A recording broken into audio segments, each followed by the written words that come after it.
iniciamos. Bom, primeiro, né, boa noite oficial para todos e todas. Esse é o nosso evento do semestre, né, direcionado para os alunos de processos gerenciais com maior ênfase.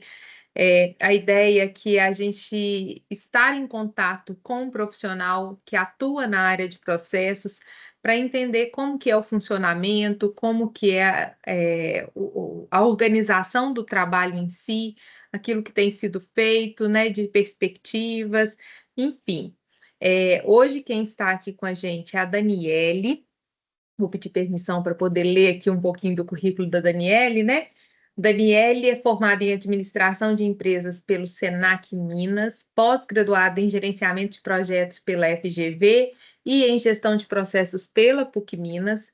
Tem 12 anos no SESC em Minas, no escritório de processos, 9 anos como analista de processos, desde julho de 2021, na coordenação do escritório de processos. É casada com a Adriana, 20 anos, mãe da Adriele, de 23 anos, e da Liz, de 6 anos, que teve que fazer um gerenciamento de processos aí, né, com um intervalo grande dos filhos. Sim, 16 anos depois. Isso é bom. A ideia aqui hoje, gente, é a gente bater um papo mesmo com a Daniele.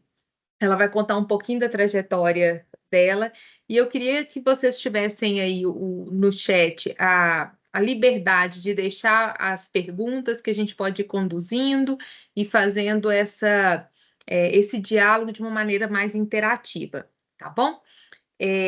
A proposta aqui é que a gente fale do caos à ordem, né? A magia da gestão de processos. Primeiro, Daniela, eu queria que você explicasse um pouquinho por que a gestão de processos possibilita ir do caos à ordem, né? Porque o título que a gente trouxe aqui para hoje à noite. E na sequência, eu queria que você já fosse pegando um gancho também, né, da sua formação, da sua história, experiência, e como que isso foi conduzindo aí a essa transformação na sua área. Bom, eu acredito muito, né, na gestão de processos e realmente ela vem para organizar, né? Vem para organizar o trabalho, para organizar. É uma metodologia, né? Eu não sei se vocês estão atuando também com BPM, né, na sala de aula. É uma metodologia que ela propicia, né, rodar um ciclo que de fato é factível, funciona, é funcional. Então, eu acredito muito que a organização nos tira do caos. É o caos das instituições, né? A todo momento inovando, mudando, né? A gente tem sempre que se adaptar ao novo, ao atual. Então, são métodos tanto de projetos quanto processos que nos apoiam numa estruturação e organização para organizar um pouco o caos, mesmo com é tudo muito volátil, né? E são pessoas que conduzem processos. Então, o caos, né? Ele se forma até porque são inúmeras pessoas, inúmeras culturas, inúmeras, né? Existe a síndrome de Gabriela, né? Sempre foi assim e tudo mais. Então, eu acredito muito que o método, né, BPM realmente funciona. Eu tenho certeza, e aí nos apoia nesse caos. Eu sou formada, né, em administração, né, pela Senac Minas. Comecei lá, quando eu comecei a administração, eu tive a oportunidade de fazer um estágio na CEMIG, e aí ali eu encontrei a gestão da qualidade. Então, eu nasci ali no meio da gestão da qualidade, algo muito voltado para a burocracia, né?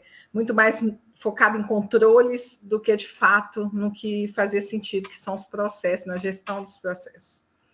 E quando implantei isso lá na CEMIG, e fui entendendo que a certificação e a qualidade era só uma consequência dos processos bem implantados, bem organizados.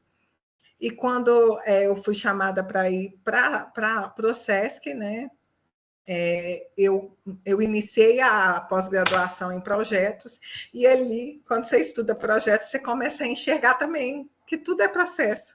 Né, para ter uma organização ali no gerenciamento de projetos, né, você estuda ali quais são os processos, né, para gerenciar custo, quais são os processos de custo para gerenciar qualidade. Então, né, eu brinco com todo mundo que a gente acorda, da hora que a gente acorda até a hora que a gente dorme, a gente executa o processo o dia inteiro.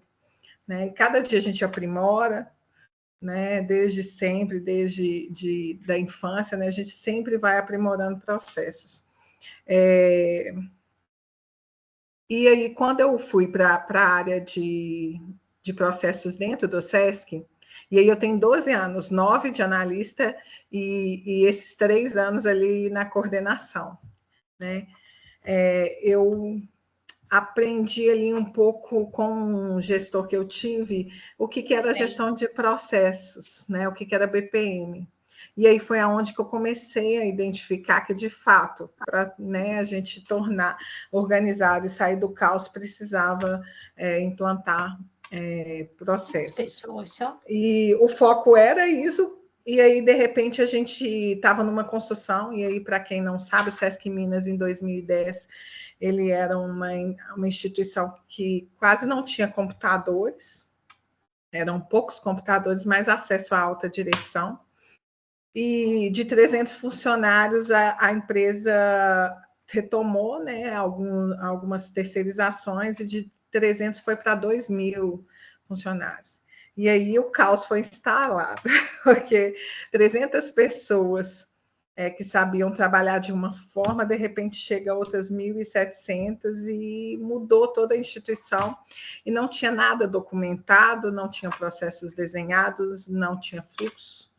E aí a gente começou a bater cabeça e foi bem complicado.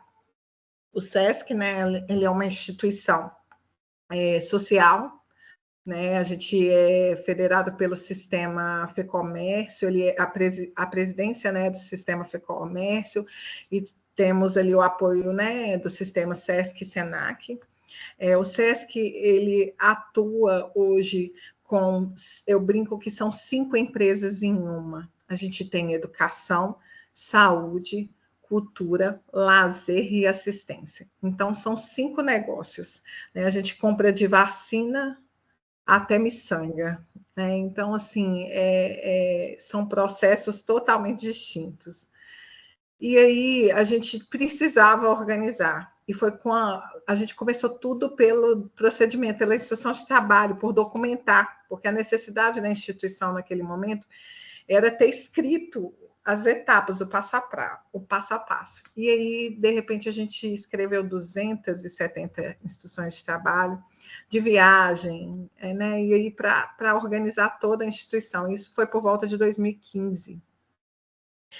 E as coisas foram caminhando, e aí a gente entendeu, não, a gente precisa organizar, nós precisamos, de fato, implantar BPM, e viemos, né, de 2015 para cá, a passos curtos, né, é uma instituição de 70 anos, né, que não é uma empresa que visa lucro, então ela tem um aspecto um pouco do público, mas ainda assim ela tem recurso, né? É uma empresa mista, ela não é considerada pública de fato, né? Mas a gente presta contas para a sociedade, porque a gente detém, né, um valor do comerciário, e a gente precisa reverter isso em retorno, né, para os comerciários, para os empresários, né, de serviços e turismo também, que é o nosso negócio. Então, nós fomos implantando, e não é fácil, né, mudar uma cultura de uma empresa de 70 anos, implantar processos, mudar, instituir normativos, né? E aí criar templates ali de forma leve. Então, isso está sendo uma construção. Né? Quando eu assumi a coordenação, há 3 anos atrás, eu tive o prazer de ter um gerente entrando na instituição que acredita né, em inovação, em melhoria, em processos, em organização, né, e tudo mais. E aí a gente vem redesenhando. Foi aí que em 2019, 2020 que a gente criou a cadeia de valor, e aí de lá para cá é que a gente vem organizando a arquitetura de processos. E aí há 1 ano e meio atrás surgiu a oportunidade, a gente conheceu o Sesc Mato Grosso do Sul num benchmark, e aí a gente viu que eles estavam automatizando processos numa ferramenta, né, chamada Soft Expert, e eles avançaram 2 anos muito rápido, os seus processos, e aí a gente entendeu que era importante trazer isso para a gente. E aí tem uns 8 meses que a gente está implantando, né, automatização. Na verdade, já existia automatização, mas ela era muito mais executada pelo terceiro. A gente tinha uma outra ferramenta. Não sei se vocês conhecem, da Saido. Ela é até aqui de Belo Horizonte. E aí, de 2 anos para cá, a gente trouxe a Soft, porque ela é low code, e aí a gente o próprio escritório está criando os seus fluxos, desenhando formulários, processos, junto com as áreas de negócio. Então, é um desafio, né, todos os dias, mas a gente vem sempre tentando melhorar, otimizar, né? O método, ele é perfeito, mas ele precisa ser adaptado. Então, é importante trazer isso para vocês, né? Não queiram pegar o BPM, né? Ctrl+C, Ctrl+V para dentro da instituição. Tentem adaptar aí ao negócio de vocês, diante da realidade, sem ferir também ali a essência do método, né? É importante também. Então, é isso. Se vocês quiserem ir perguntando, eu vou falando também, porque vocês viram, né? Mineiro gosta de falar. A gente não para, a gente vai. Daniele, você falou sobre qualidade, sobre inovação, cultura. Como que isso se aplica efetivamente nessa gestão de processos? Sim. Assim, numa instituição, quando ela é orientada à estratégia, né, à melhoria, à inovação, sempre a inovação e a melhoria, ou ela vem por processos ou por projetos, né, ou por melhoria ou por implantação. Então, o escritório, ele tanto de projetos quanto de processo, eles são responsáveis, né, por movimentar, diante da estratégia, essas inovações. Né? Ou ela vai passar por uma implantação de um projeto, de algo novo ali na instituição, ou até por uma melhoria, por um redesenho, para trazer algo inovador. Né? Quando se implanta um novo produto na instituição, acaba afetando ali novos processos, né? Entra como um projeto novo, mas depois isso vira rotina, isso vira processo. Então, é importante, né, que haja aí essa estruturação da inovação, de todo o projeto de inovação, porque ele vai transformar em processo, em rotina, depois de implantado. E você está falando aí dessa questão do alinhamento estratégico, né? Sim. Como que a área de processos ela se articula com esse planejamento estratégico, com essa alta direção? Sim.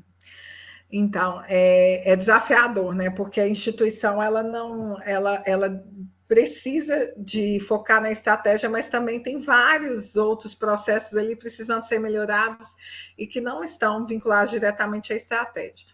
A gente até está organizando ainda mais o nosso trabalho, né? Implantando ali uma matriz de priorização. Então, toda demanda para chegar, ela vai ser classificada ali com vários elementos que a gente entende que é interessante para a nossa organização. Então, a gente usa um pouquinho ali de matriz, gravidade, urgência e tendência para priorizar, usa também ali se é algo que está no objetivo estratégico para priorizar enquanto demanda.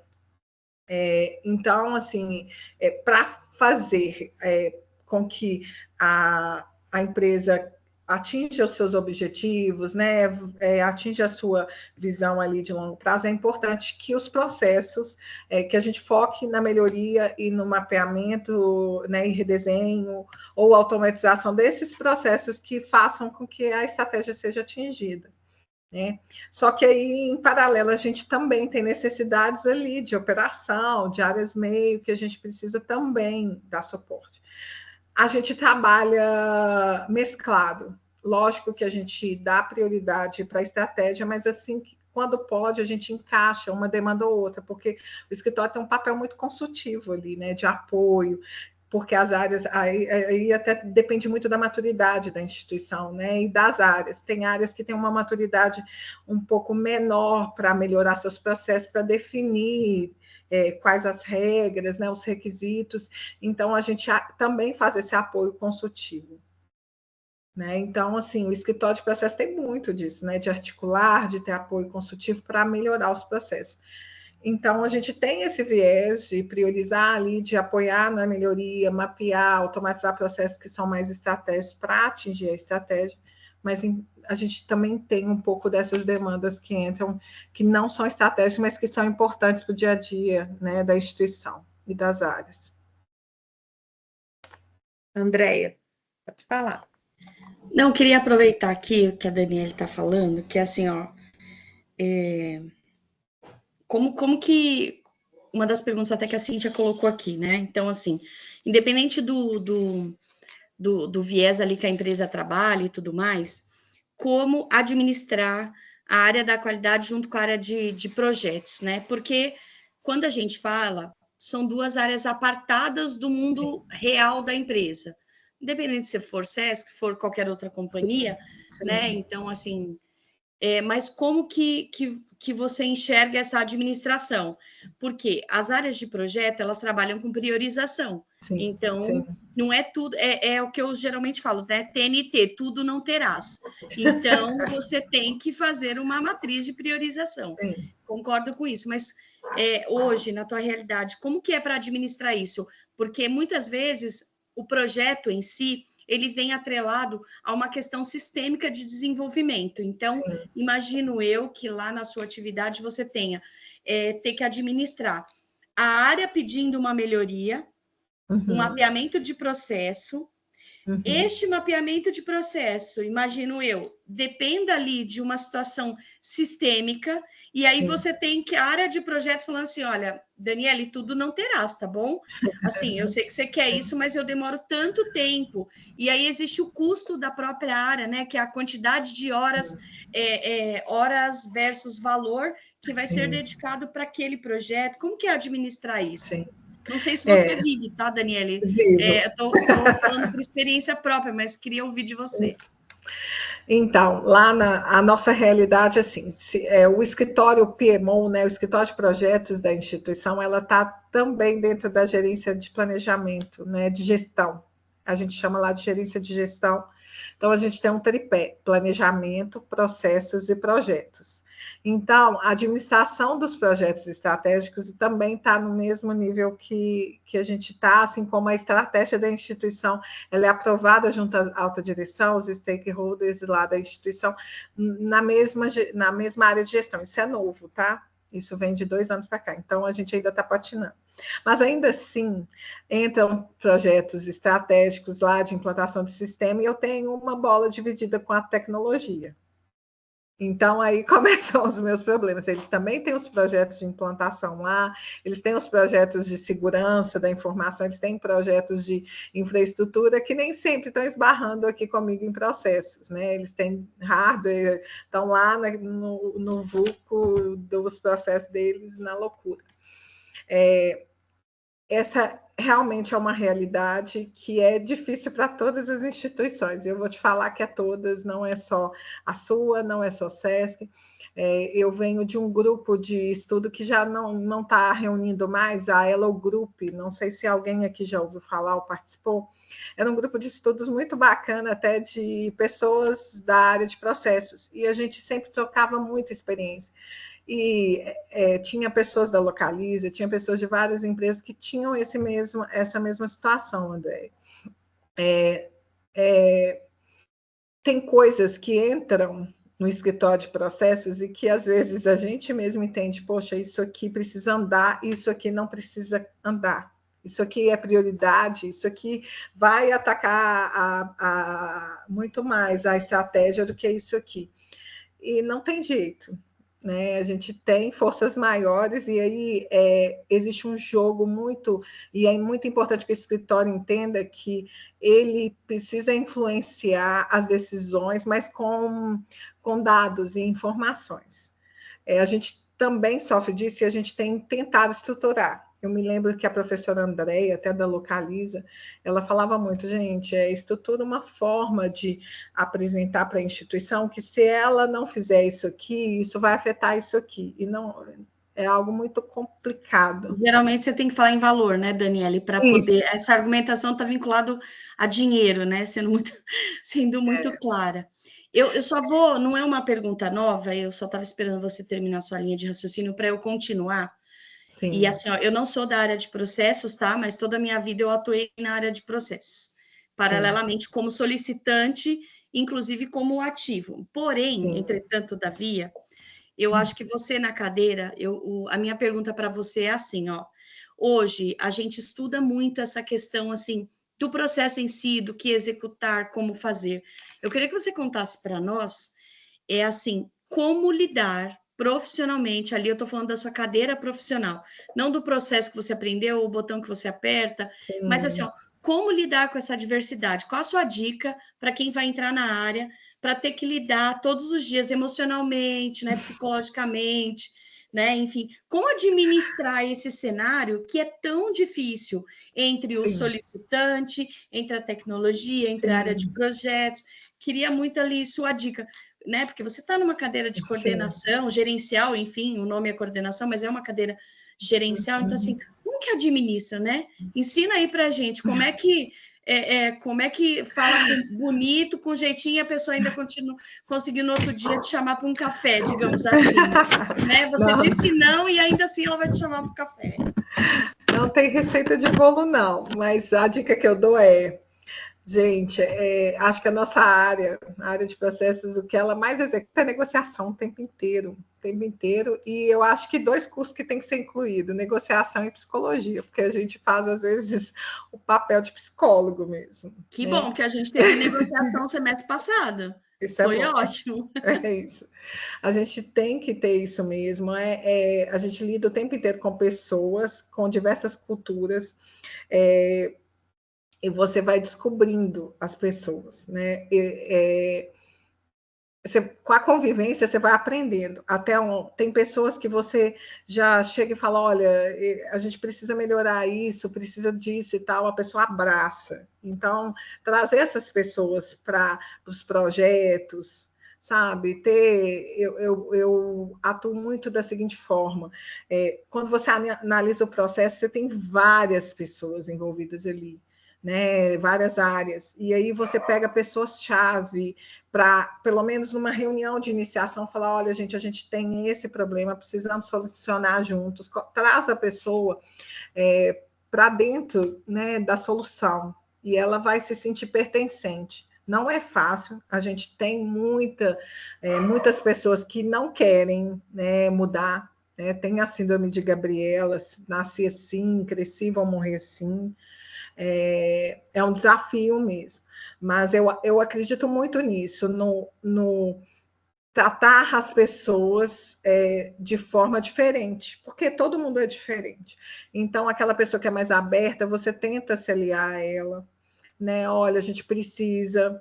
Outro ponto que eu tenho feito, né, na instituição, a gente tem feito a semana de processos anualmente. Ano passado a gente fez. E o que a gente tem trazido? A gente tem trazido pessoas da própria casa para contar dos seus cases de sucesso.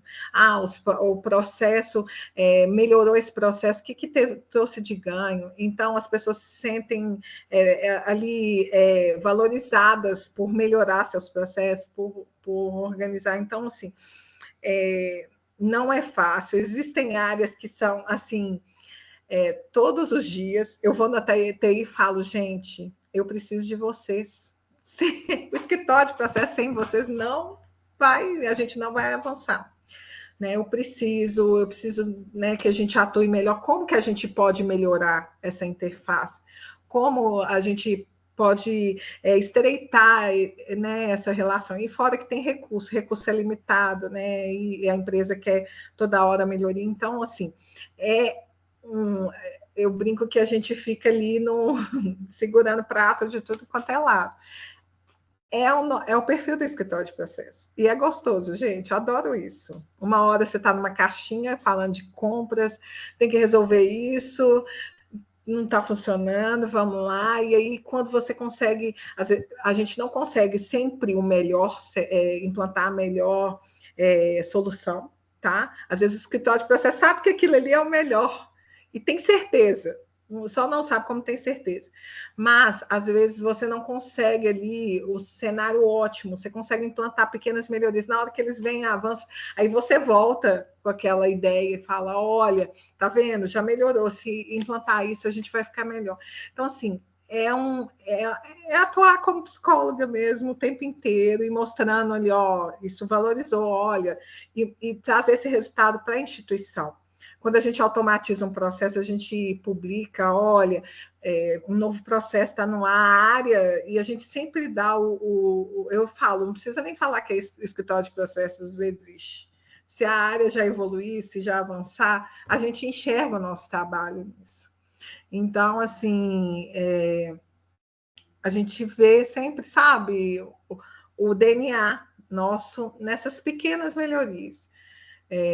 O SESC, ele caminha mais devagar que empresas privadas, então acho que o cenário que vocês têm, ele é muito mais acelerado, né, é desafiador, mas passa muito por isso, por relação, por estreitar laço com as áreas, por criar formas de trazer eles para perto, né?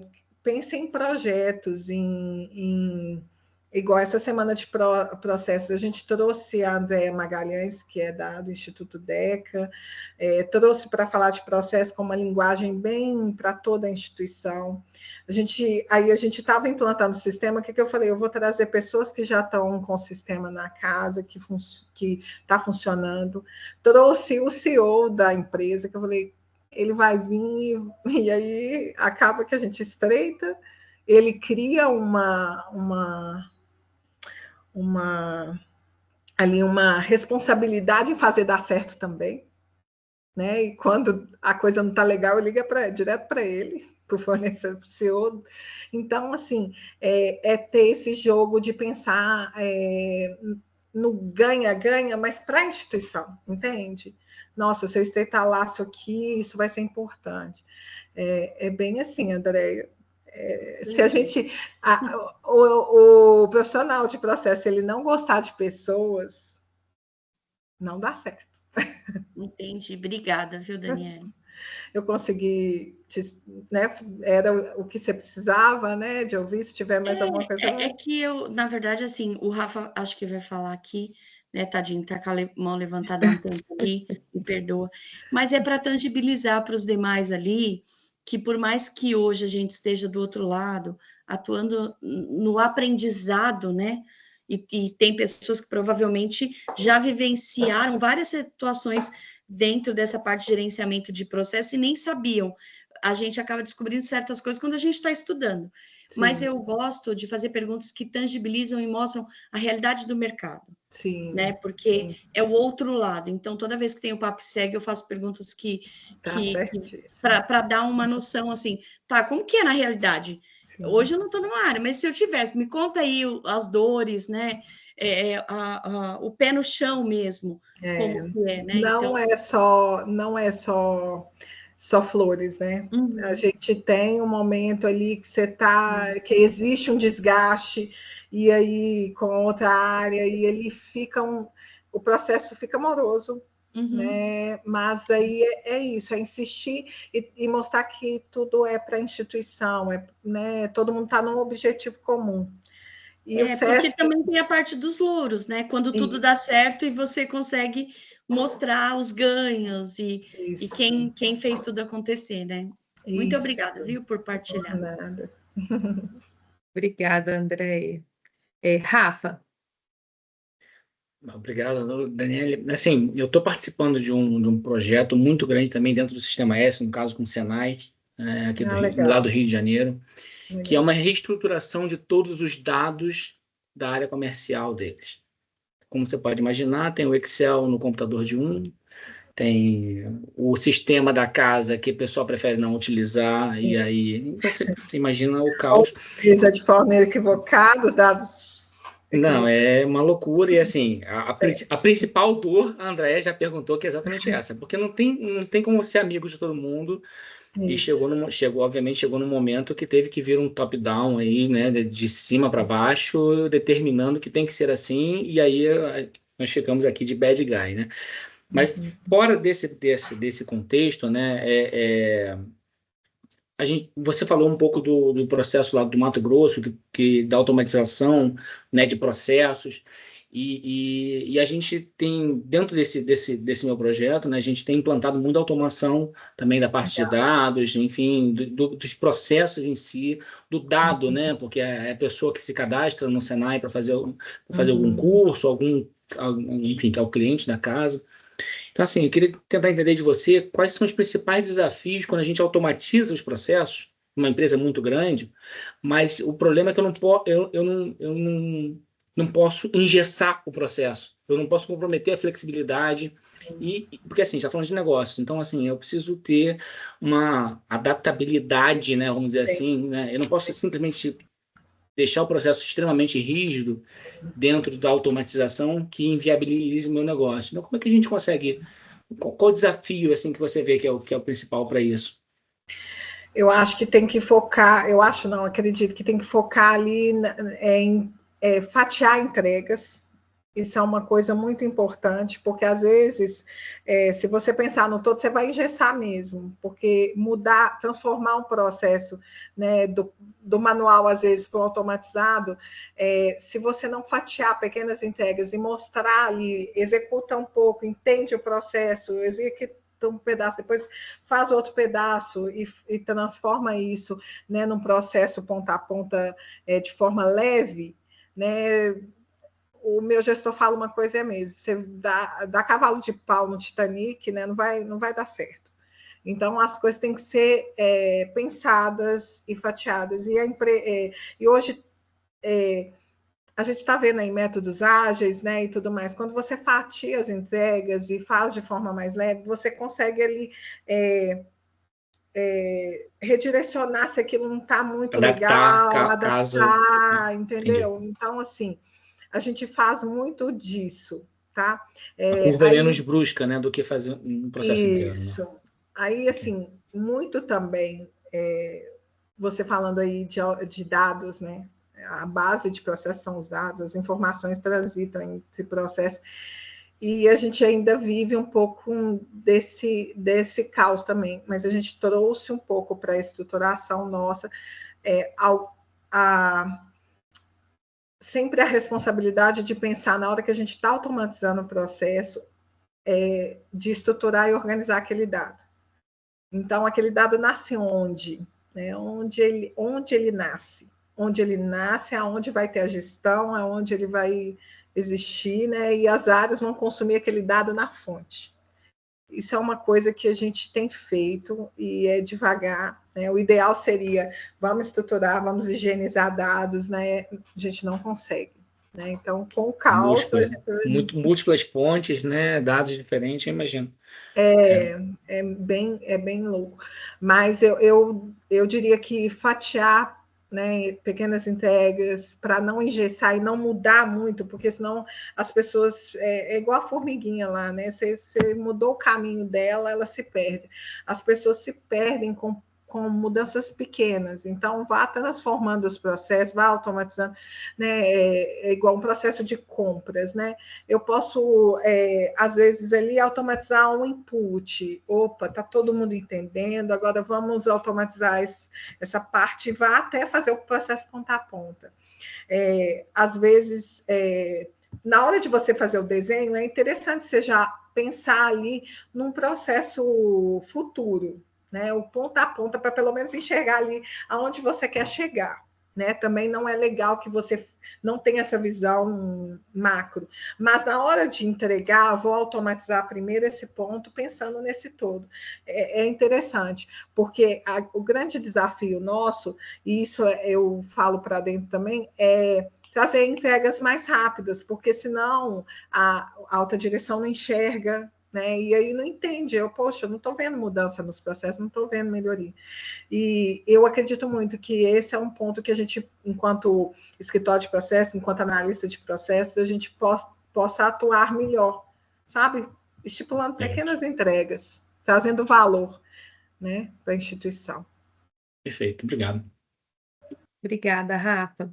Pegando até um gancho no que o Rafa está dizendo, na semana passada a gente teve uma reunião com o gestor e a empresa em crescimento acelerado, inclusive falando em franquias, né? Num processo aí de expansão mesmo da organização.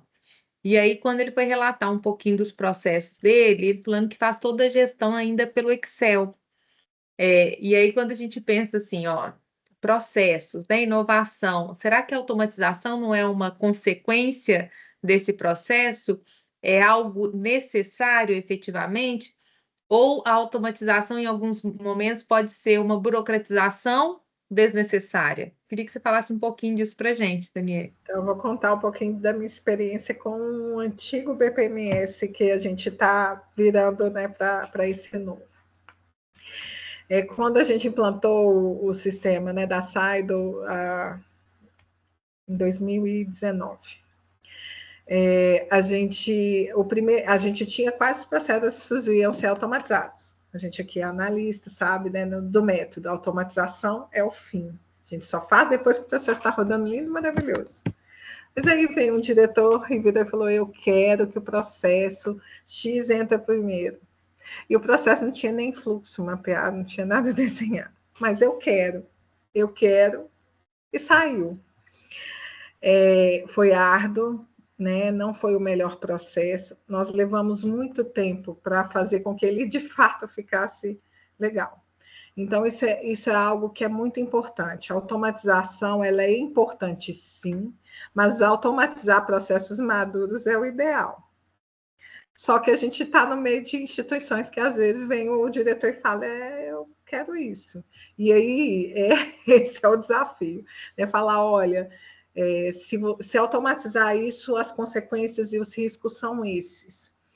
Lá, quando estava no início desse outro projeto, acho que se eu tivesse a maturidade que eu tenho hoje, né, no escritório, e também, né, na época ali era uma outra gestão e tudo mais, eu não teria assim, aceitado tão sem mostrar, olha, nem que fosse uma SWOT, quais são as oportunidades, quais são, sabe, de alguma forma demonstrar qual era o risco que a instituição estaria ali implantando um processo tão importante que gera um risco financeiro, inclusive.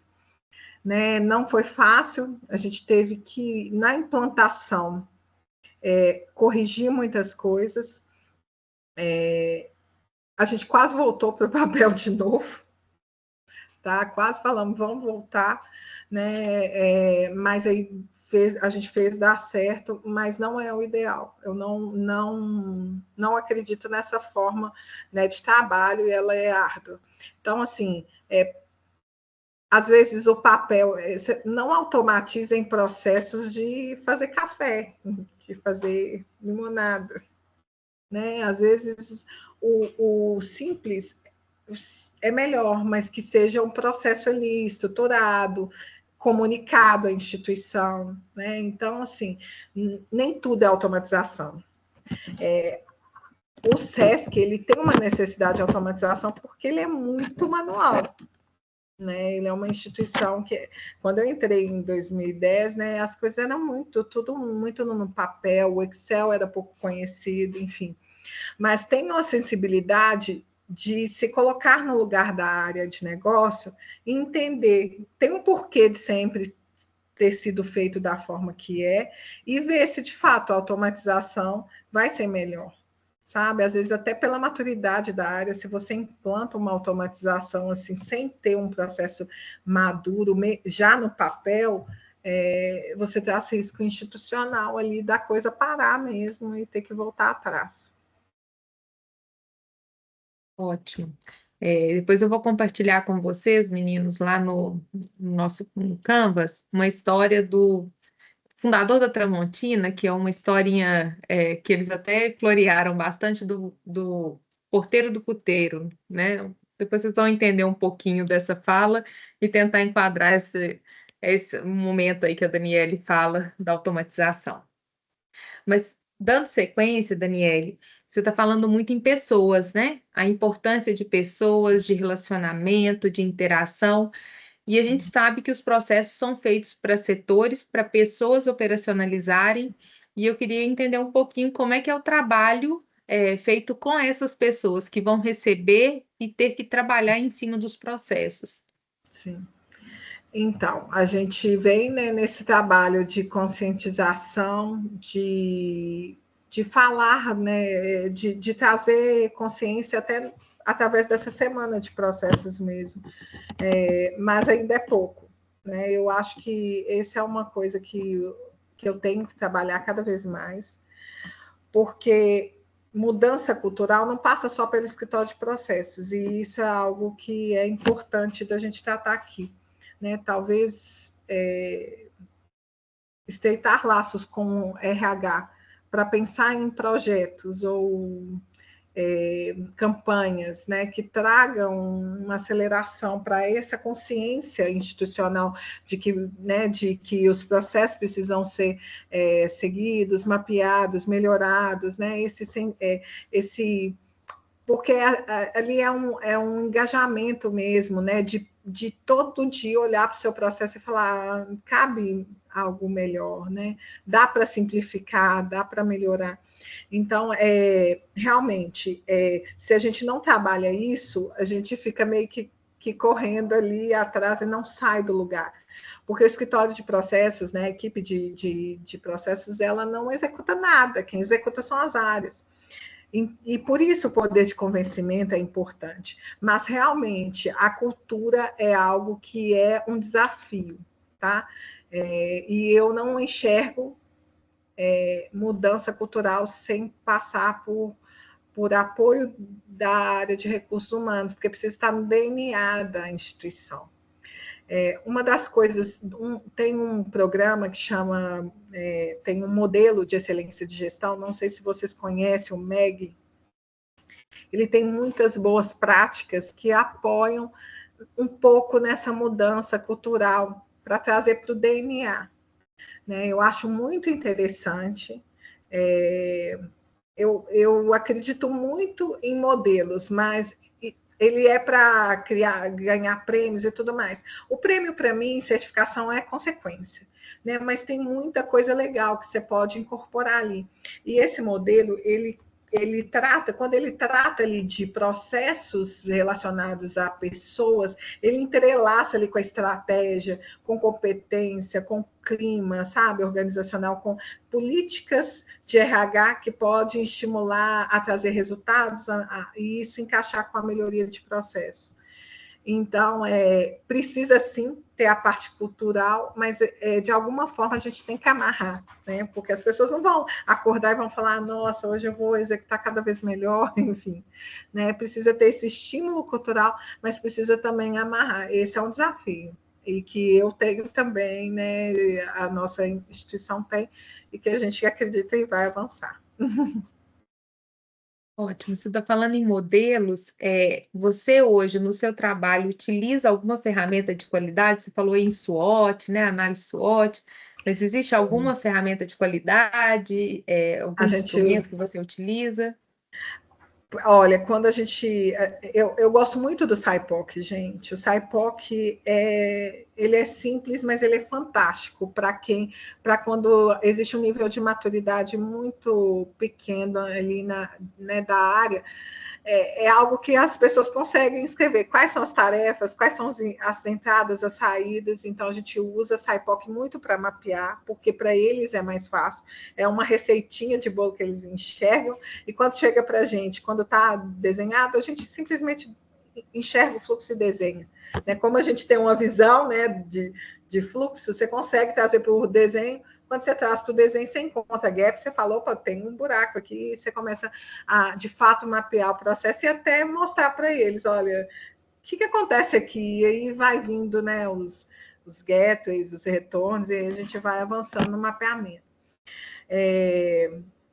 A gente usa muito adaptação mesmo. Então, a gente tem a ferramenta Gucci para priorizar, a gente usa SciPoc, a gente usa o BPMN ali para construir, a gente não usa fluxograma, a gente usa o BPMN mesmo, porque para automatizar é um pulo mais fácil. Só que a gente pede às áreas que, quando elas têm o desenho, que desenhem em fluxo, seja o que for. Então, acaba que o fluxograma também, de alguma forma, é utilizado na instituição. Quando vai fazer a análise de causa-raiz ali do problema, né, a gente usa muito 5 porquês. Eu falo que a melhor forma de você encontrar um problema é fazer igual criança. Ah, mas por quê? Por quê? Por quê? Até chegar na causa-raiz. Mas são basicamente essas ferramentas para fazer mapeamento, né? Na análise, aí a gente já tem uma variedade, né? Já usamos FEMEA, né? Aí depende, isso é uma coisa também que a gente precisa sempre estar abertos a entender a necessidade. Porque, às vezes, quando você vai para uma melhoria junto da área, você trabalhar ali métodos para enxergar o problema, um esticar a área, com a maturidade dela, às vezes não vai conseguir te dar suporte e vai ficar aquela coisa linda, maravilhosa no papel, mas não vai ter resultado.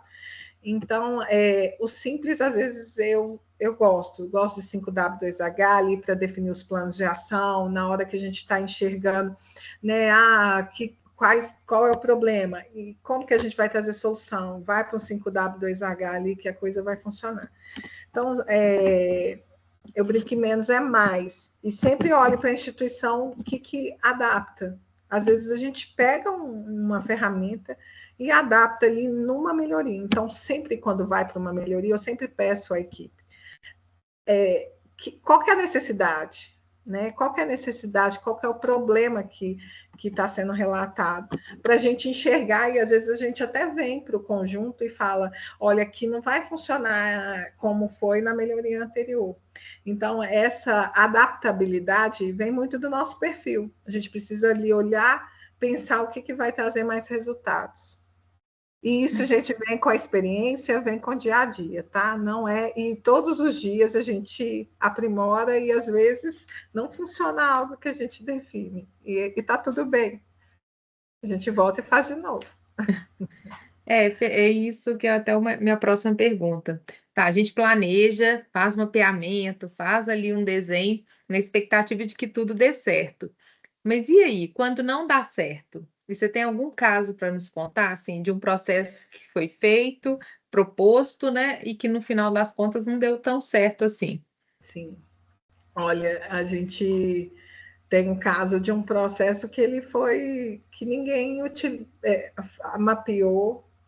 O processo ficou lindo, maravilhoso ali. Nossa, tem que ver.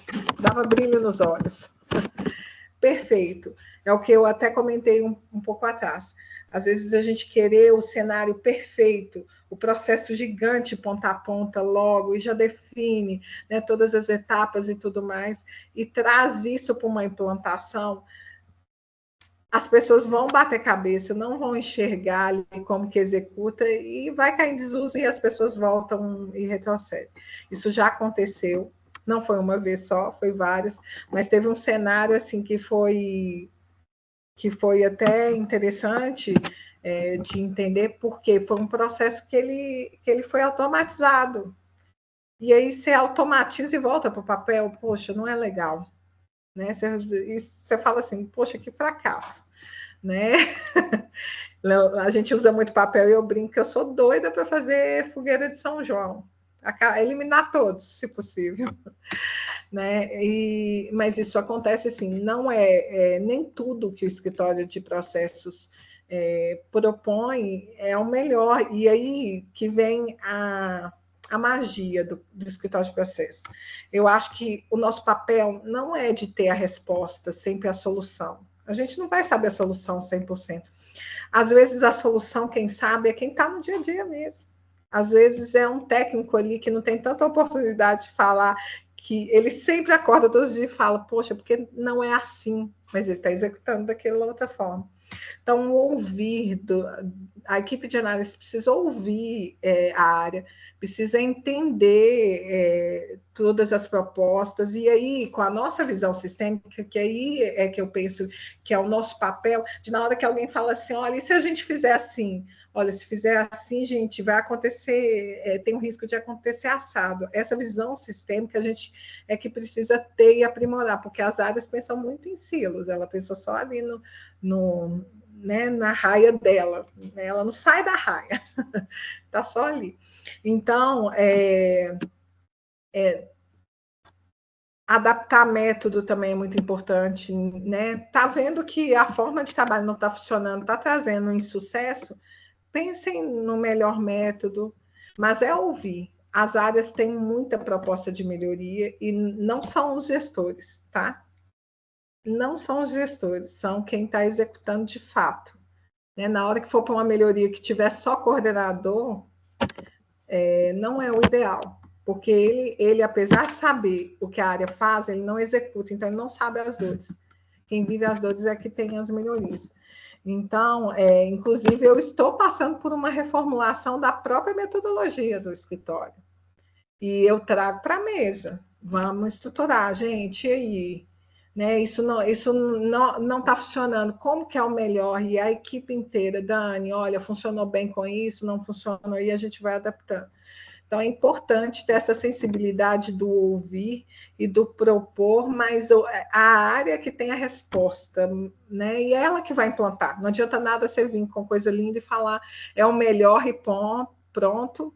E às vezes até pode vir top-down, na hora de executar, é ela que executa, então ela vai ter resistência na execução também. Então, é assim, ter essa sensibilidade mesmo, de encontrar o melhor caminho junto com a área. E nem sempre a resposta é a melhor, nem sempre o resultado é o melhor, e é isso. Se você envolve a área, que é dona do negócio, e ela ajuda na resposta, no insucesso, ela também enxerga que ela estava junto. Então, não é algo assim, escritório de processo veio cá e piorou meu processo. Não, olha, eles se enxergam também ali naquele insucesso, que também foi ponto de decisão. Outro ponto importante, né? Validem, a área que valida a melhoria. Né? A área precisa validar. Olha, a proposta é essa. E às vezes, quando a gente vem com a proposta, a área fala: oh, isso eu quero, isso não quero. Ah, beleza, isso aqui que você não quer vai gerar um impacto nisso aqui, se você não implantar.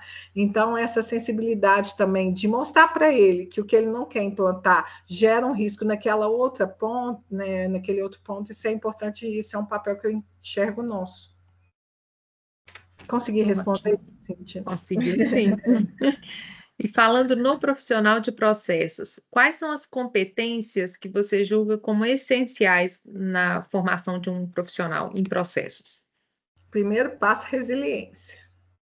Né? A resiliência, eu falo que o profissional, aquele desenho da árvore que está caída é ele mesmo, que vai para um lado, vai para o outro, enfim. Às vezes você está ali já com o processo para implantar de determinada forma, vem as forças maiores, influências, fala, não, eu quero, né, vai ser desse jeito. Não sofra, nem sempre vai ser da forma que você quer, né? É da melhor forma do grupo e principalmente do responsável pelo processo. É uma das coisas que eu percebo muito, e aí, tanto enquanto né, na cadeira de analistas e até na de gestão, é que o analista, às vezes, quando ele vai para a melhoria, ele se apropria tanto da melhoria que ele quer que a coisa seja feita da forma dele. Não vai. Né? Tenha em mente que é o conjunto mesmo, é o conjunto que vai fazer a coisa funcionar. Então, resiliência, adaptabilidade, né? a comunicação fluida, sabe? É importante saber a hora de falar, a hora de calar, a hora de se impor, isso é importante, a hora de falar mais firme. Eu até anotei, sabe? Respeito pelas áreas é fundamental, é o respeito pelo outro, né? Pelas ideias do outro. Às vezes, a gente, enquanto escritório, não pode chegar com a ideia de que a gente é escritório, né? Mesmo que tenha autonomia, autoridade, precisa ter o respeito o respeito passa pelo eu estou vindo aqui para te apoiar numa melhoria, mas é o seu processo, eu sei que a dor é sua, né? E passar esse sentimento, e eu estou aqui para te ajudar. Eu não quero, né, mudar seu processo, eu quero, né, me apropriar dele, né? Eu quero te apoiar na necessidade. Então, eu acredito muito nisso, no respeito, na resiliência, na adaptabilidade, na visão sistêmica é importante, né? E isso é desafiador, e isso só vem com o tempo. Também tem interesse em entender da instituição. É importante que o analista de processos, ele não precisa ler todos os normativos e tudo mais, mas ele precisa entender ali onde ele busca a informação, né, qual a área responsável, né, os papéis e responsabilidades ali gerais dentro da instituição, para ele buscar soluções, né, junto às pessoas. Às vezes você traz alguém ali de uma área que você pensa assim, poxa, essa área vai e te apoia numa solução. Então, é pensar muito nisso, na arquitetura de quem vai participar, ter essa sensibilidade. Então, ele é sensível ali. Acho que é isso. Pensando em tendências da área, o que você consegue visualizar assim, de possibilidades futuras, de tendência mesmo para a gestão de processos, a área? Gente, eu acho que quem é da área de processos não fica desempregado nunca na vida. É difícil de achar um profissional de processos, viu? Estou falando porque eu custei a encontrar um trabalho que eu tinha. A gente fala muito de técnica, né? E é muito importante saber técnicas, né? A metodologia ela é importante, ela é a base. Mas a sensibilidade de uma análise de processos ali, ela é fundamental. Então, para mim, eu acho que a tendência é cada vez mais ter um valor no mercado, já é valorizado lá fora. Aqui dentro, menos um pouco, e muito por nossa cultura, né? De cada um cuida do seu, enfim, né? A gente precisa desconstruir isso. Por isso é importante cuidar da cultura. Mas eu creio muito numa tendência crescente, né? Eu acredito muito no tripé planejamento, processos e projetos. Eu acho que quando estratégia, junto com as iniciativas de inovação em projetos e os processos sendo organizados e evoluídos com base, né, ali no mesmo direção, não dá para ser assertivo em tudo ali certinho, mas todo mundo ali entendendo o que está acontecendo e movimentando junto, eu acredito muito. Então, eu acredito muito numa tendência ali de estar muito vinculada à estratégia, né? A gente sabe que as instituições trabalham de N formas. Eu já vi escritório de processo no RH, muito por causa da cultura, já vi dentro da TI, muito por causa da automatização, então tem que ter essa sensibilidade até para isso, para onde naquela instituição é importante. Mas eu acredito muito que, indiferente se a pessoa na hierarquia esteja onde que for, a tendência é de estar ali sempre na estratégia, sabe? Agregando valor para a instituição. Então, para mim é uma tendência crescente. E se eu posso dar uma dica, olhe para os pares, igual, né? Eu olhei para o Mato Grosso do Sul ali, que evoluiu muito rápido, o SESC. Ele é uma instituição parecida com a que eu trabalho, que sofre as mesmas regras. O que está dando certo lá que a gente pode trazer para cá? Né? E aí trouxemos, estamos evoluindo um pouquinho, e existem N instituições que podem ajudar. Então, sair das paredes também para a gente enxergar o que está dando certo no outro, trocar benchmark. Esse é um papel nosso, né? Tem que ser uma tendência da equipe, né, do profissional de processos. Ele ter essa sensibilidade de olhar aonde está dando certo, como está, metodologias e tal, e adaptar o seu negócio ali. Ótimo. E aí, já conduzindo aí para o nosso encerramento, né? Nós temos aqui, então, alunos do curso de processos gerenciais e alunos da administração presencial que estão lá com a Maria Luísa, né? Então, não necessariamente são profissionais que já atuam com processos. Sim. Mas pensando que esse fosse o objetivo de todos eles, né? Em atuar como profissional de processos. O que você daria de dica nessa trajetória deles, ainda enquanto estudantes, até chegar nessa formação e já inserção no mercado? Qual que é a dica que você dá para eles aí? Olha, conhecimento, aprimorem conhecimento atrás de conhecimento, né? Se mantenham atualizados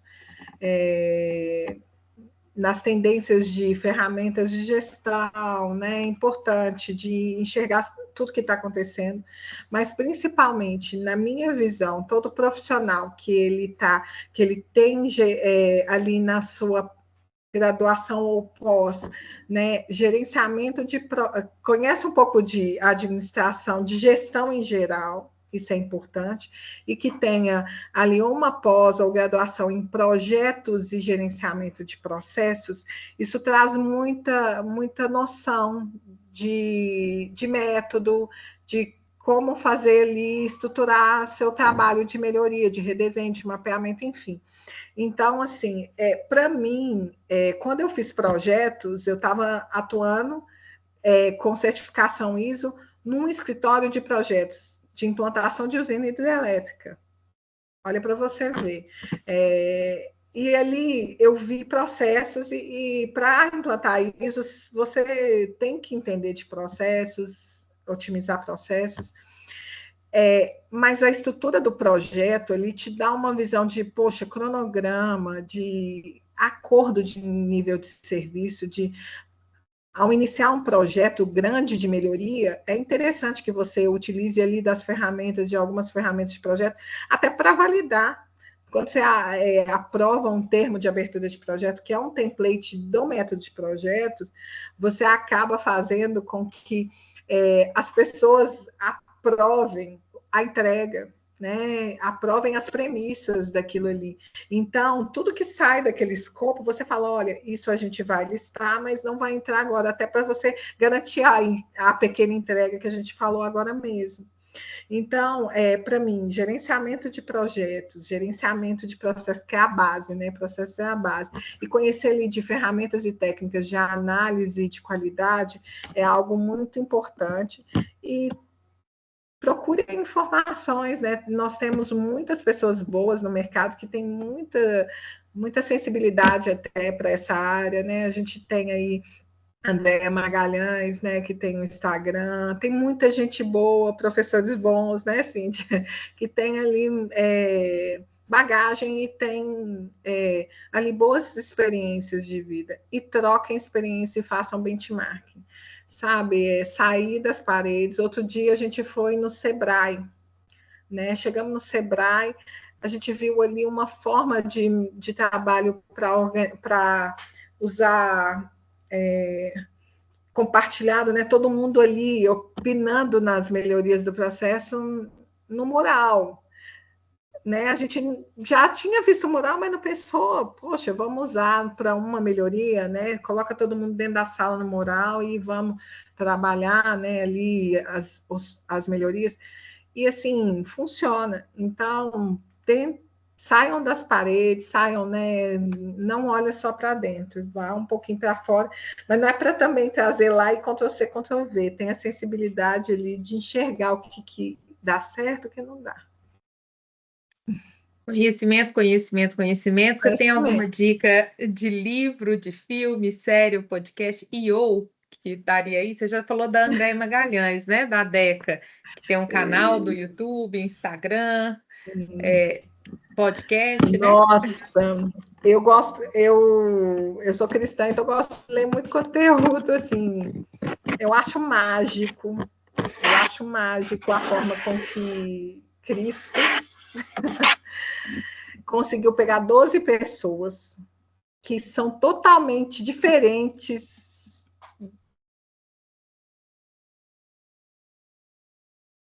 Opa.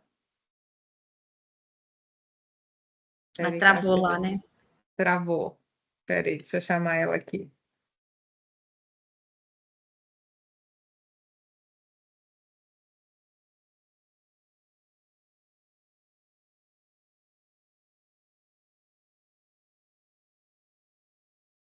Chamando ela aqui.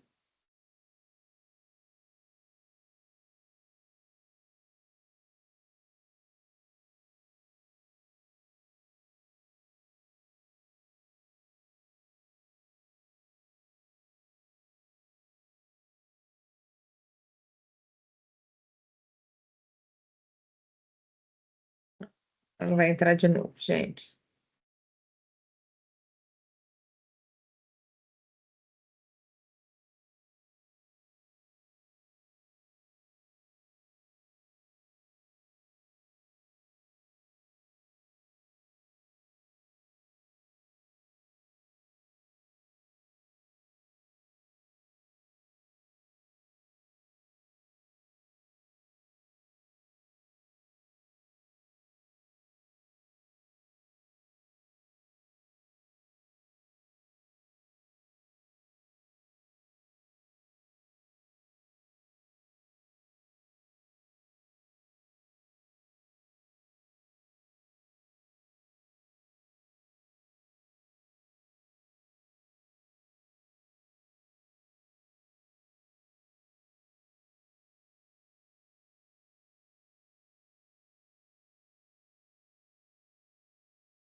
Só um minutinho que eu vou tentar chamar ela por aqui, tá, gente? Um minuto.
Gente, ela tá entrando, que deu. A internet dela caiu, ela tá roteando lá, já vai retornar.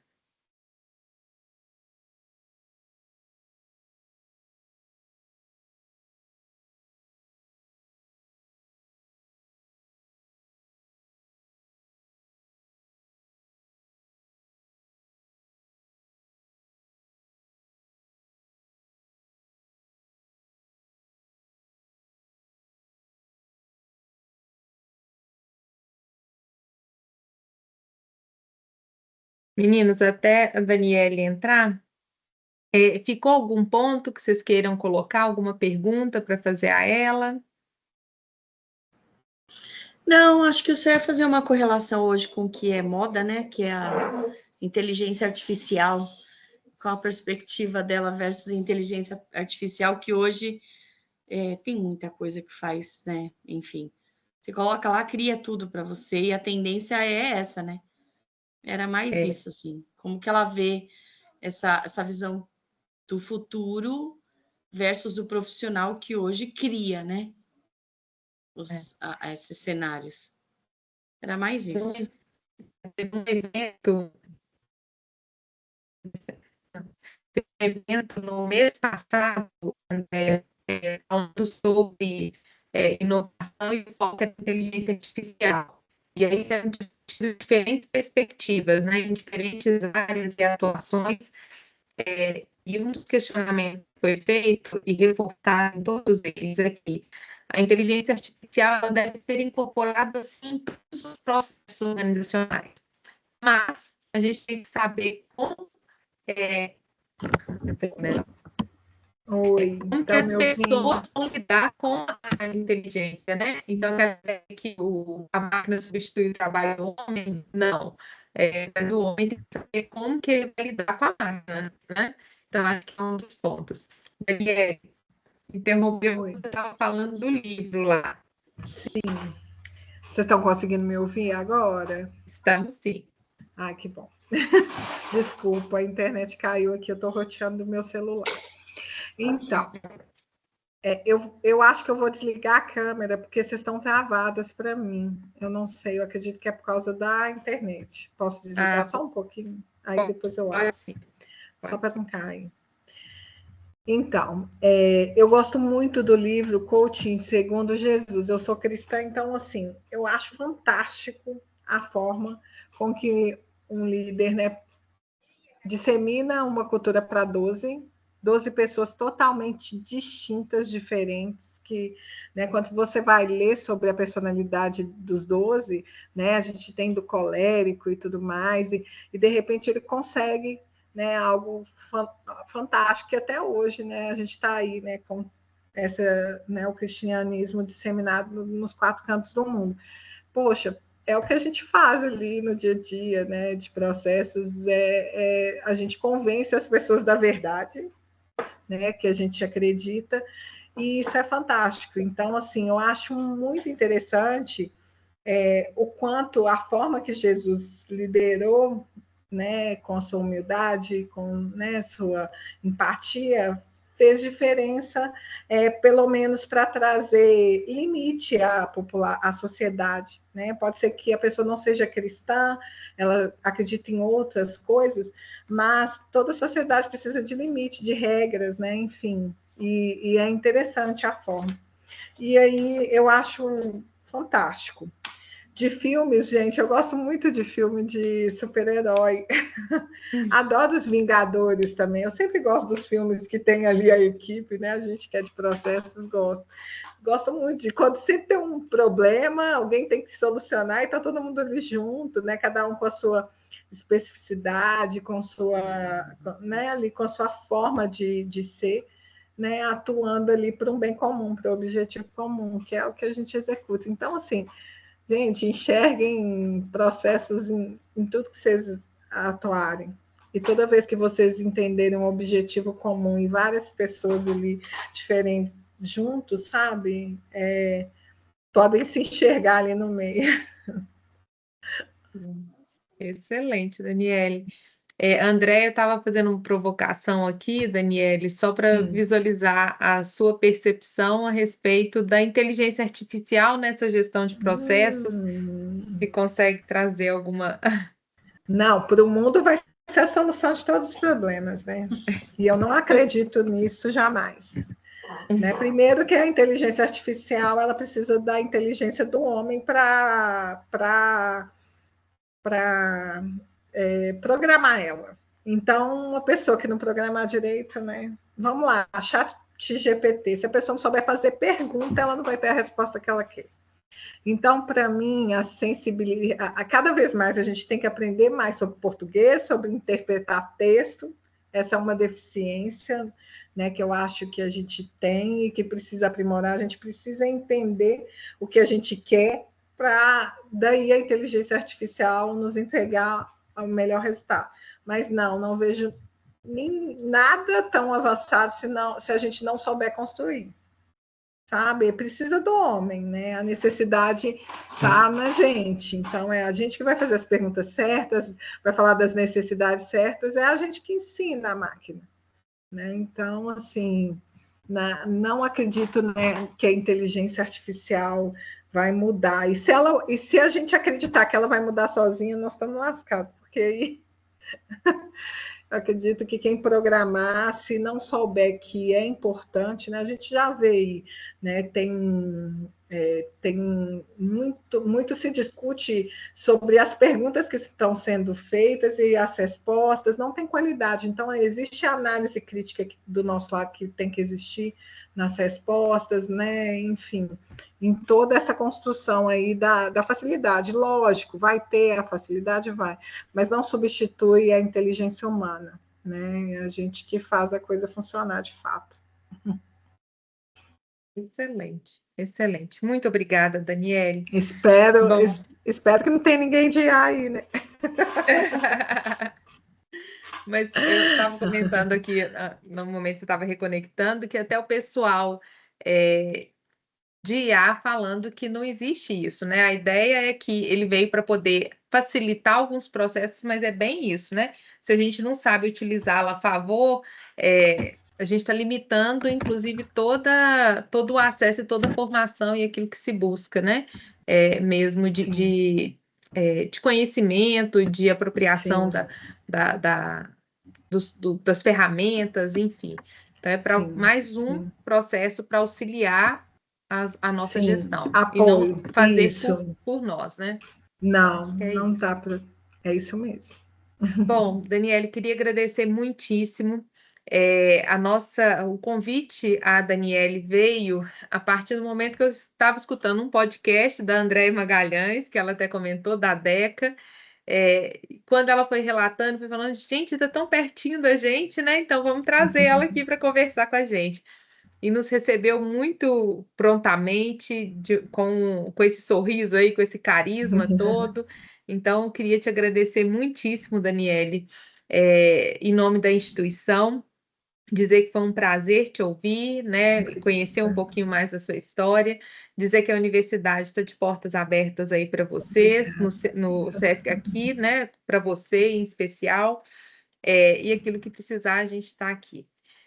A turma. Eu que agradeço a oportunidade, né? Eu agradeço a todos, a turma, né? Por ouvir um pouquinho aí da minha história, né? Assim, adorei a oportunidade. Eu acho importante essas trocas, né? Foi muito bom estar aqui com vocês e estou à disposição se alguém precisar de algo, né? Indiferente se for métodos e tudo mais, eu estou à disposição, né, para ajudar. Obrigada, Daniele, muito obrigada. Maria Luísa teve que sair mais cedo com a turma, né? Mas os alunos que estavam com ela pediram para deixar o abraço, o agradecimento. Espero que a gente se veja em breve. A turma como um todo, muito obrigada pela presença, pela atenção. Boa noite a todos, que a gente tenha aí uma semana abençoada. Muito obrigada, viu, Daniele? Grande abraço. Tchau, gente. Eu que agradeço. Tchau. Obrigada, pessoal. Muito obrigado. Boa noite. Obrigado. Boa noite.